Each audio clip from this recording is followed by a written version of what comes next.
Imagine a life where you wake up without carrying the weight of everyone else's expectations. A life where you no longer drain your energy trying to please people, explain yourself, or overthink every small detail.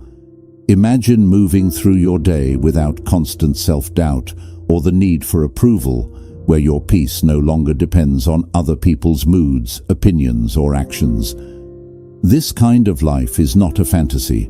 It begins when you stop caring about what does not truly matter and start living with intention, clarity, and inner freedom. In this video, inspired by deep Buddhist wisdom, you will discover 7 powerful lessons to help you let go, step back, and finally experience what it means to feel genuinely happy each day. 1. Let go of the rope that's burning your hand. Many of us move through life quietly hurting, not because of what is happening around us, but because of what we refuse to release inside. It's like holding onto a rope that is slowly burning your hand, yet still choosing not to let go. That rope could be the constant need to be accepted by others, the fear of letting someone down, the pressure to always get things right, or painful memories from the past that we haven't healed from. The longer we hold on, the more it hurts us, but we don't even realize that the pain is coming from our grip, not the rope itself. In Buddhism, this kind of suffering is called attachment. It means clinging to things, people, thoughts, emotions, situations, as if they are permanent and ours to control. But life doesn't work that way. Everything is always changing, and the more we try to hold on to what is meant to pass, the more we suffer. We trap ourselves in emotional cycles of stress, sadness, and confusion, simply because we won't loosen our grip. Letting go doesn't mean giving up or running away. It means understanding that you cannot control everything, and that peace comes when you stop trying to. You don't have to keep replaying that painful memory. You don't have to chase someone's approval to feel worthy. You don't have to worry so much about tomorrow. You can let go. Picture this. You're standing still with your hand clenched tightly around a rope, and it's cutting into your skin. All it takes to stop the pain is to release it. Just open your hand. Just breathe. Just allow the moment to be what it is, without needing it to be anything else. That is the beginning of real freedom. That's where happiness starts. Not in controlling life, but in learning how to stop being controlled by it. 2. Stop seeking approval, and you'll discover who you are. From a young age, most of us are taught to look outside of ourselves for permission to feel good. We're praised when we do what others like. We're corrected when we don't fit their expectations. Over time, without realizing it, we begin to measure our worth by how others respond to us. We become so used to chasing approval from parents, teachers, friends, society, that we forget to ask ourselves the most important question. Do I approve of who I am? When you live your life constantly trying to please others, you start shaping yourself like clay, changing your form depending on who's watching.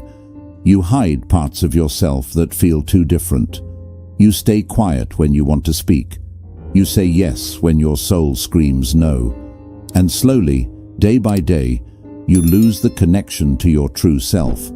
But Buddhism teaches that true happiness comes from within, not from applause, not from compliments, and not from outside validation. The more you depend on others to make you feel seen, the more fragile your happiness becomes.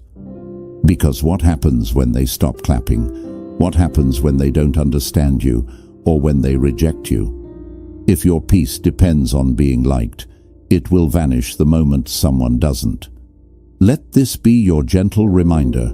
You do not need to be understood by everyone to live a meaningful life. Not everyone will get you. Not everyone will agree with your choices. And that's okay. The tree doesn't bend just to please the wind. The moon doesn't glow only when someone's watching. They exist fully, simply, and beautifully, just as they are. And so can you. When you stop chasing validation, something powerful happens. You begin to hear your own voice again.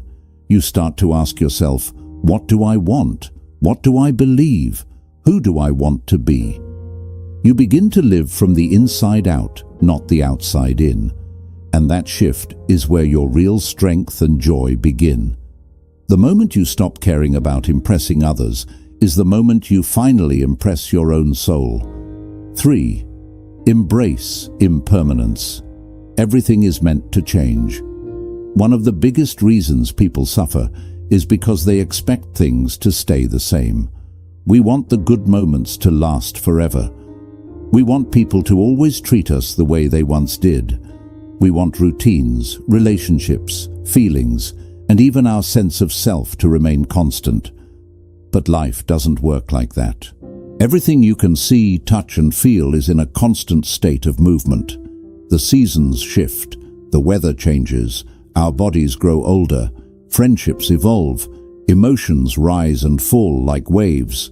This is what Buddhism calls anicca, the truth of impermanence. When you fight against change, you create your own suffering. It's like trying to hold on to a river with your bare hands. The more tightly you try to grip it, the more it slips through your fingers and the more frustrated you become. But the river was never meant to stay still, it was meant to flow. Often the pain we feel isn't because something ended. It's because we believed it should have lasted forever. We get attached to how things were. We cling to a version of life, of a person, or even of ourselves that no longer exists. And that attachment makes us feel stuck, lost, or broken when change arrives. But Buddhism invites us to see impermanence not as a threat, but as a gift. Because if nothing ever changed, there would be no growth, no healing, no second chances, no new beginnings. Imagine being stuck in a bad moment forever. Change is what saves us. It's what allows wounds to close, hearts to open, and wisdom to blossom. When you embrace impermanence, you begin to live differently. You appreciate people more deeply because you know they won't be around forever. You value the present moment because you understand it won't come again. You learn to let go gracefully when something ends, knowing it made space for something else to begin. You stop needing everything to be perfect because you know perfection was never the goal, presence was.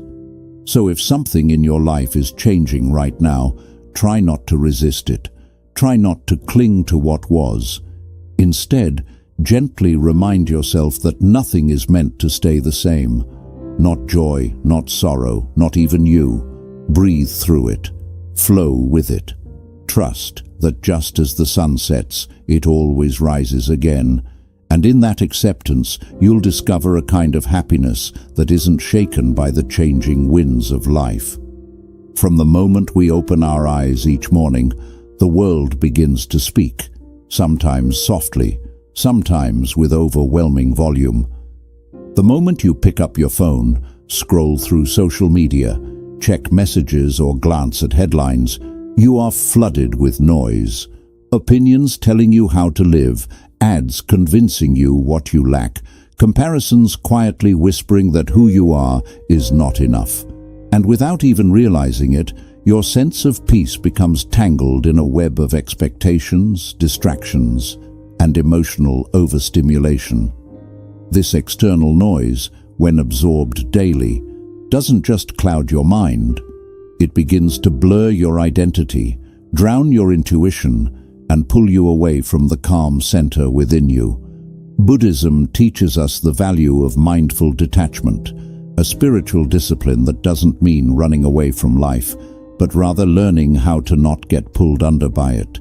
It's about recognizing when the noise around you is becoming the noise inside you. It's about understanding that your mind, like a lake, becomes muddy when constantly disturbed, and only in stillness can it reflect clarity again. In ancient monasteries, monks would spend hours in silence, not because they had nothing to say, but because they wanted to hear something deeper. They knew that beyond the surface chatter of the mind, there is a deeper knowing, a still, clear awareness that lives within each of us. But you don't need to be in a monastery to find that silence. You just need to pause, step away, breathe. In your daily life, this might look like taking a few quiet minutes before checking your phone, sitting under a tree, and simply listening to the wind, going for a walk without headphones, allowing your thoughts to slow and your senses to awaken. It could mean choosing not to argue, not to scroll, not to react. It's in these simple moments of detachment that you begin to feel grounded again. You begin to remember who you are beneath the noise. Detachment also means not being overly reactive. Not every comment needs your response. Not every opinion deserves your energy. Not every notification is urgent. You can allow life to unfold around you without becoming emotionally entangled in every ripple. You become the still center in the middle of the storm, calm, aware, untouched. This is what Buddhism calls equanimity, a steady heart in a shaky world. And the more you cultivate it, the less power the outside world has over your inner world. You no longer feel the constant need to prove yourself, compete, or be everywhere at once. You stop measuring your value through likes, followers, or social approval. You begin to feel a quiet joy in being fully present, in doing less but feeling more, in saying less but meaning more, in simply being instead of always performing. So if you feel lost, overwhelmed, or disconnected from yourself, it may be because the world's noise has grown louder than your own voice. And that's okay. The beautiful thing is that your center is always there, patiently waiting. You don't need to create it. You only need to return to it. And each time you do, you step into a deeper kind of happiness, one that doesn't come from the outside world, but rises gently from within. 5. You are not your thoughts. Don't believe everything the mind says. One of the most liberating truths Buddhism teaches is this: your thoughts are not who you are.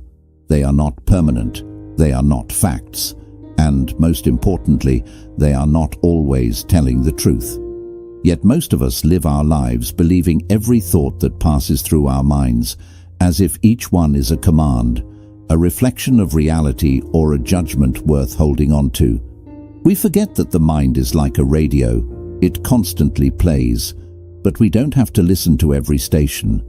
Imagine your thoughts as clouds drifting across the sky. Some are light and pleasant. Others are dark and heavy. Some make you feel inspired. Others drag you into fear, shame, or self-doubt. But no matter how intense they seem, clouds are not the sky, and thoughts are not your identity. They come and go, but the sky, the pure, quiet awareness beneath them, remains untouched. That sky is your true self. Buddhism encourages us to observe our thoughts, not become entangled in them. When you hear your mind say, "I'm not good enough," you don't have to argue or believe it. You can simply notice it. There is that thought again. Just like hearing a bird sing or a car pass by, you can observe the thought without needing to hold on to it. You begin to treat the mind like a visitor rather than a ruler. It speaks, but it no longer controls how you feel. The problem is, most of us are never taught how to relate to our thoughts in this way. We confuse thinking with truth. If your mind says you're a failure, you might believe it. If it says they don't like you, you might shrink or become anxious. But the mind is not always working in your best interest.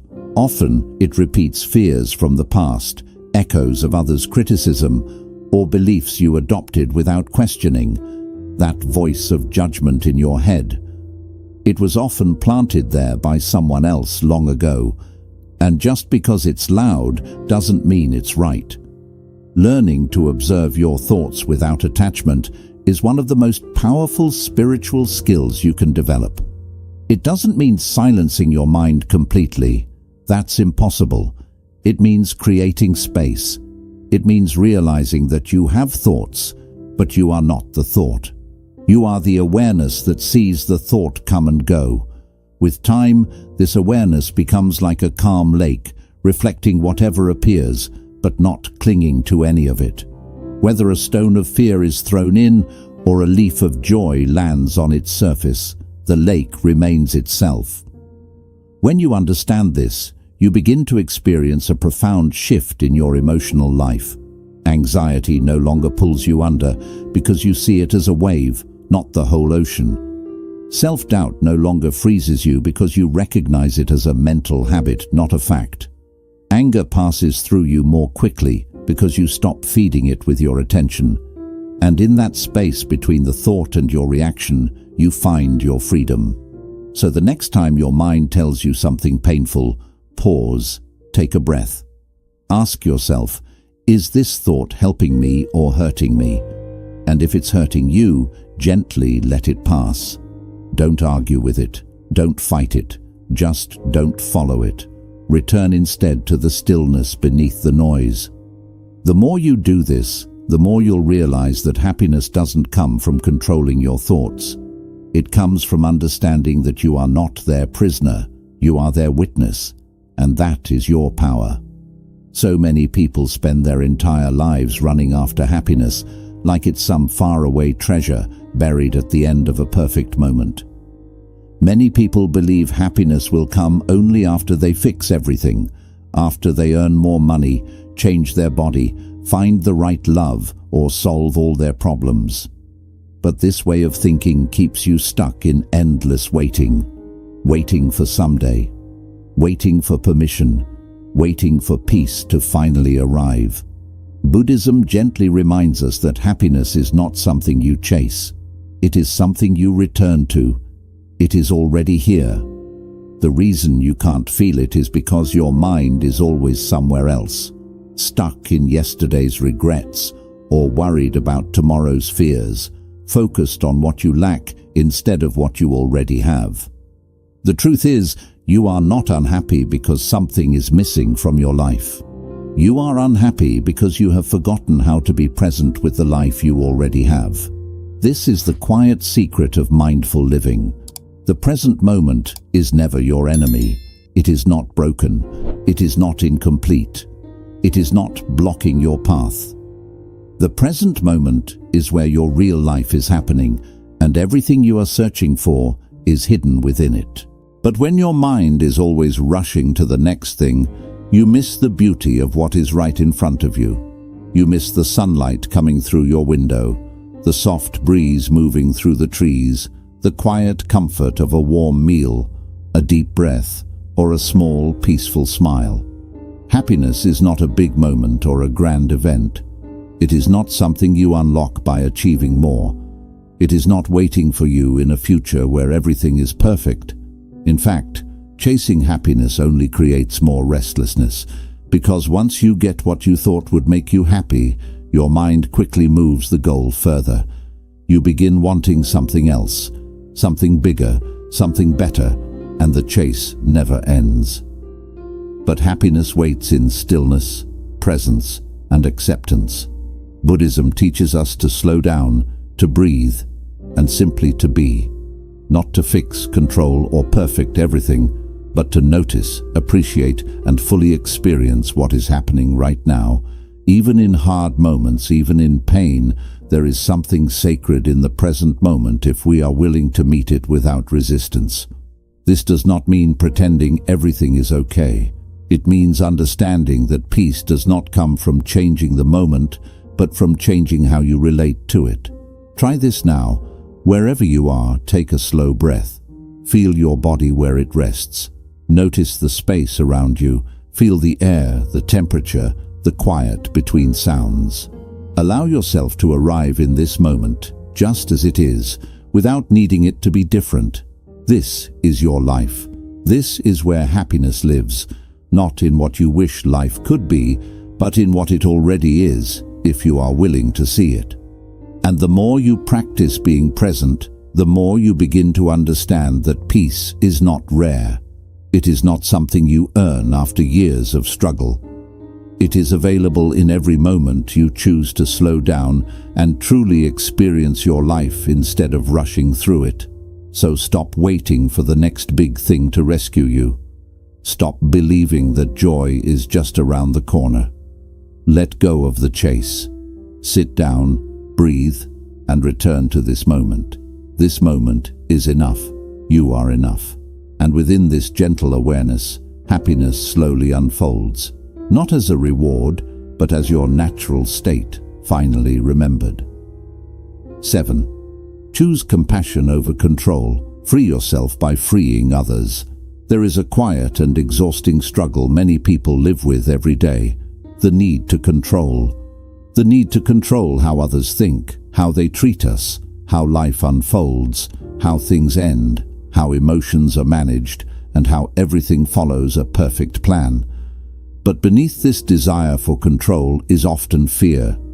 Fear of being hurt again. Fear of being misunderstood. Fear that if we loosen our grip, everything will fall apart. And so we hold tighter to people, to outcomes, to timelines, without realizing that in doing so, we are chaining ourselves to suffering. Buddhism teaches us another way, a gentler, wiser, and more compassionate path. It reminds us that peace does not come from forcing the world to follow our wishes, but from easing our need to control it. When you choose compassion instead of control, you begin to set yourself free. Control is born from tension, while compassion grows from love. Control tries to shape reality. Compassion learns to accept it. Control demands certainty. Compassion finds calm in understanding, even when life feels uncertain. Think about how much energy we waste trying to fix what cannot be fixed, trying to change people who are not ready to change, trying to force answers where there is silence, or trying to rewrite the past through regret. And the more we push, the more frustrated we become. Why? Because we are pushing against life itself. But what if you paused?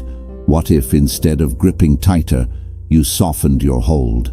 What if you allowed people to be who they are, even when it hurts? What if you forgave someone, not because they said sorry, but because you no longer wanted to carry the pain? What if you released the need for everyone to understand you, agree with you, or walk your path? You would feel lighter and more at peace, not because the world changed, but because you did. Compassion is not weakness.